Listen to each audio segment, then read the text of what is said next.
How to shape blocks in Squarespace. In order to shape a block in Squarespace Fluid Engine Editor, you first need to have in here a shape block.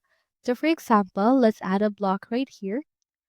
Click on the this add block that will appear and search in here for shape. Just drag it right here wherever you want to put it. I'll put it right around this part.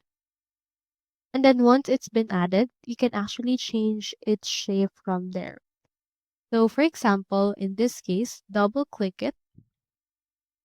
After you have done it within the editor, go over to the Design tab and then find the shape specific settings.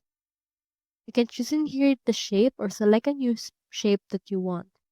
For example, right here, let's head over and choose in here this part. And it will actually be added. Once you have done that, you can head over and turn on the stretch toggle if you want. You can also change its color and stylings and change its rounded corners, add some strokes, add some drop shadows, as well as some angles, distance, and blur it if you would want. So that's all there is today, and I hope this video helped you out.